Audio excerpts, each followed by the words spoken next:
This story is about Kyla O'Neill. Kyla was engaged to be married to the man who was the father of her child that was yet to be born.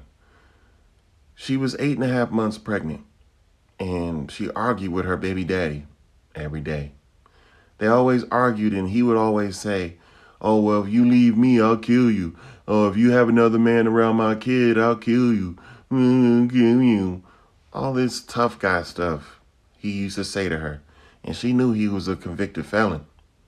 And she knew the judge told him he ain't allowed to have a gun. But being the man that he was, he saw fit to have a gun on him at all times.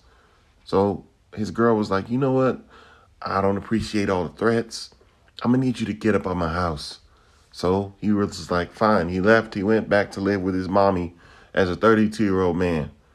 But she felt guilty because they had a baby on the way and they were engaged to be married. And she thought, maybe we can work this out because we just need to stop arguing. So she went to his mom's house and picked him up and drove him to work at the Amazon warehouse.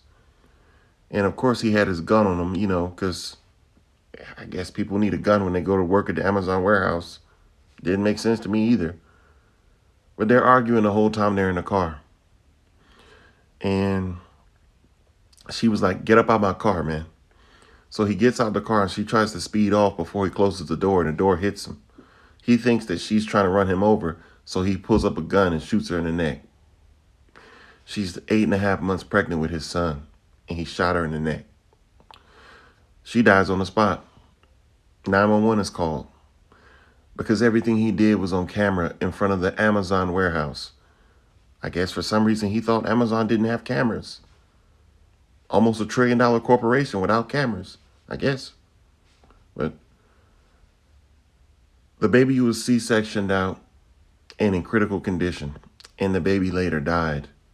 So now this man is facing double homicide charges, possession of a firearm by a convicted felon. He's facing all these charges. He's looking at 40 years, all because he couldn't stop arguing with his girl.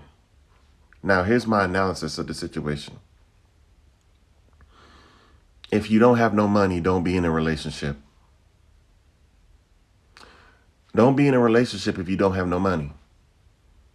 Because people who don't have no money, they'll stay in a toxic relationship for survival purposes because they don't have no money. And if you stay in a toxic relationship for survival purposes, it's going to have a drastic event that leads to the end.